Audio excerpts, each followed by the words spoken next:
नमस्कार, आप देख रहे हैं बोले भारत यूपी की बात। मनीष के साथ में आपका बहुत स्वागत है। तो जिसका डर पिछले एक हफ्ते से चला आ रहा था, आखिरकार वो सच हो गया। ये बात बड़े पैमाने पर चर्चा में थी कि आखिर अभी तक किसी ने अतीक अहमद के सबसे छोटे बेटे अबान अहमद की झांसी में हुई सड़क दुर्घटना को साजिश क्यों नहीं करार दे दिया। लेकिन अब इसकी कमी पूरी कर दी है समाजवादी पार्टी के सबसे वरिष्ठ सांसद और अखिलेश यादव के चाचा रामगोपाल यादव ने।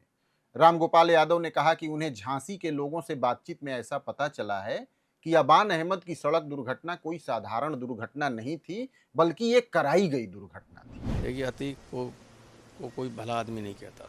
हालांकि वो 5 बार एमएलए रहे, एमपी रहे, लेकिन जिस तरह से उनको मारा गया, और वो मारा गया तो सबके सामने मारा गया, और उसके 2 लड़कों को मार दिया, तीसरा लड़का अभी और एक्सीडेंट में मारा गया। लोगों का, झांसी के लोगों का कहना है कि वो एक्सीडेंट नहीं था, वो भी मारा गया। अतीक अहमद के बेटे की दुर्घटना को साजिश बताने के क्रम में वो ये तक भूल गए कि दरअसल अतीक अहमद के कितने बेटे जीवित और सुरक्षित हैं। रामगोपाल यादव ये बता बैठे कि अतीक अहमद के 3 बेटों की जान चली गई है। अबान अहमद वो तीसरा बेटा है अतीक अहमद का, जिसकी किसी साजिश के तहत जान गई है।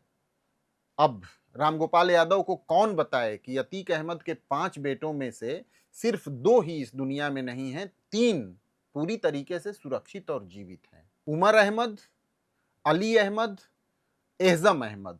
अतीक अहमद के 5 बेटों में से 3 पूरी तरीके से सुरक्षित हैं। उमर लखनऊ जेल में बंद है, अली अहमद झांसी जेल में बंद है और एहजम प्रयागराज में रहता है। दरअसल अबान अहमद अपने बड़े भाई अली अहमद से मिलने के लिए ही झांसी जेल जा रहा था, जब उसकी झांसी के पुंछ थाना क्षेत्र में सड़क दुर्घटना में जान चली गई। लेकिन अतीक अहमद के बेटों की मौत को साजिश बताने के क्रम में रामगोपाल यादव इतनी जल्दबाजी कर गए कि वो ये तक भूल गए कि दरअसल अतीक अहमद के कितने बेटे सुरक्षित हैं। रामगोपाल यादव का ये बयान तब आया है जब समाजवादी पार्टी के ही एक विधायक ने इस पूरी थियरी को खारिज कर दिया था, अतीक अहमद के परिवार वालों के बयान के आधार पर, उनसे बातचीत के आधार पर। प्रतापगढ़ की रानीगंज विधानसभा से विधायक, समाजवादी पार्टी के विधायक डॉक्टर आर.के. वर्मा अबान अहमद की मिट्टी में कसारी मसारी गए थे। वहां उनकी एहजम अहमद, अतीक अहमद के तीसरे नंबर के बेटे से मुलाकात हुई थी। उनसे बातचीत में न तो एहजम अहमद और न ही अतीक के परिवार के किसी अन्य व्यक्ति ने, रिश्तेदार ने अबान अहमद की सड़क दुर्घटना को साजिश बताया हो या उस पर कोई शंका व्यक्त की। परिवार को इस बात का कोई संदेह नहीं है कि ये वाकई में नहीं, गाड़ी पलट परिवार गई है। अभी मेरे सामने मेरी वार्ता में ऐसा कुछ भी नहीं आया कि जिस पर कोई संदेह व्यक्त किया जा सके कि कोई घटना कारित कराई गई हो। कारित कराने की बात नहीं आई, मेरे समक्ष तो नहीं आई।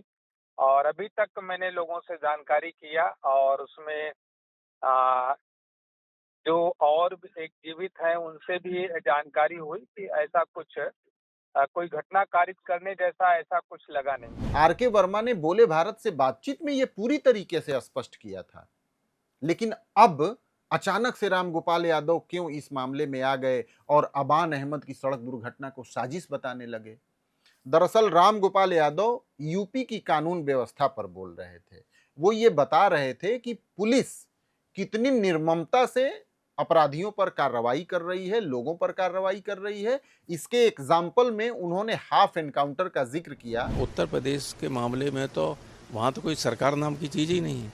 वहाँ तो सरकार की तरफ से गुंडागर्दी हो रही है। किसी के गोली मार, हजारों लोगों का जीवन बर्बाद कर दिया, फर्जी इनकाउंटर करके पैर में गोली मारते हैं यहाँ, जिससे वो जिंदगी भर के लिए लंगड़ा हो जाए।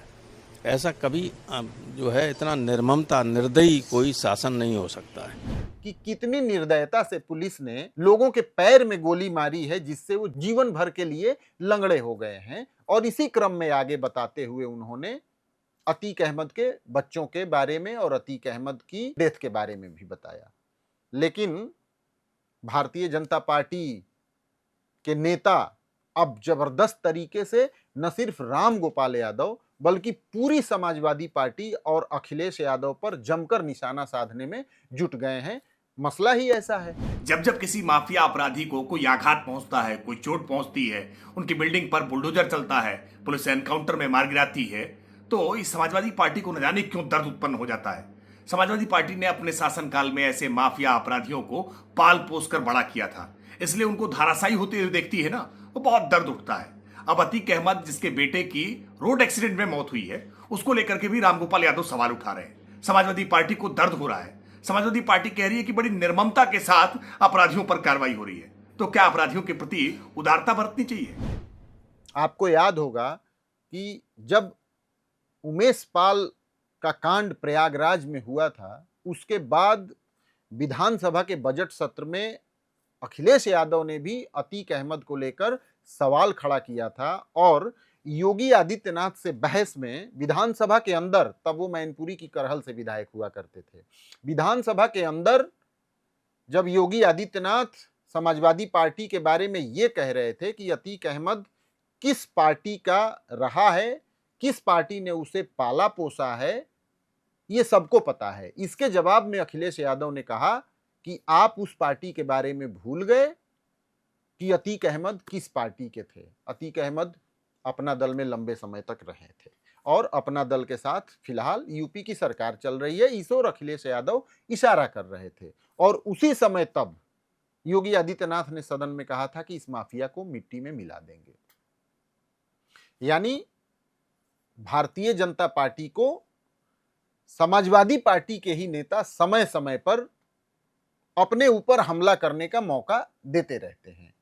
अब रामगोपाल यादव के इस बयान के बाद भाजपा के नेताओं में जबरदस्त उग्रता समाजवादी पार्टी पर हमले के लिए दिख रही है और इसीलिए वे कह रहे हैं कि जब जब माफिया पर कार्रवाई होती है तब तब समाजवादी पार्टी के पेट में दर्द होने लगता है।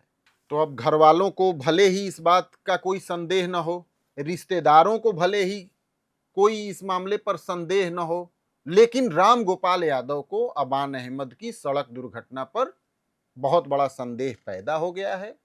अब तो यही देखना दिलचस्प है कि क्या वो राज्यसभा में इस सड़क दुर्घटना की सीबीआई से जांच की तो मांग नहीं कर बैठेंगे। आगे देखिए क्या क्या होता है। इसी बीच सोशल मीडिया पे एक वीडियो भी बहुत तेजी से वायरल हो रहा है जिसमें ये दिख रहा है कि किस तरीके से अबान अहमद की गाड़ी की तरह ही एक क्रेटा गाड़ी बहुत तेज रफ्तार से डिवाइडर में टकराती है और उसके परखच्चे उड़ जाते हैं। अभी इस वीडियो के बारे में पुख्ता तौर पर जानकारी नहीं सामने आई है कि ये गाड़ी अबान अहमद वाली ही गाड़ी है, लेकिन बहुत जोर शोर से इस बात की चर्चा चल रही है कि झांसी में जो दुर्घटना हुई उसी से संबंधित ये वीडियो। अब इसमें तो कोई दो राय नहीं कि कानून व्यवस्था और अपराधियों से साठगांठ के मुद्दे पर समाजवादी पार्टी को बहुत हमले झेलने पड़ते हैं और अब अतीक अहमद के नाम पर एक बार फिर से उस पर प्रहार किए जा रहे हैं और ये मौका खुद समाजवादी पार्टी के सबसे वरिष्ठ नेता ने भारतीय जनता पार्टी को दिया। आप इस एपिसोड में बने रहे, इसके लिए आपका बहुत धन्यवाद। एक और एपिसोड में हम होंगे साथ, तब तक के लिए दीजिए इजाजत। नमस्कार।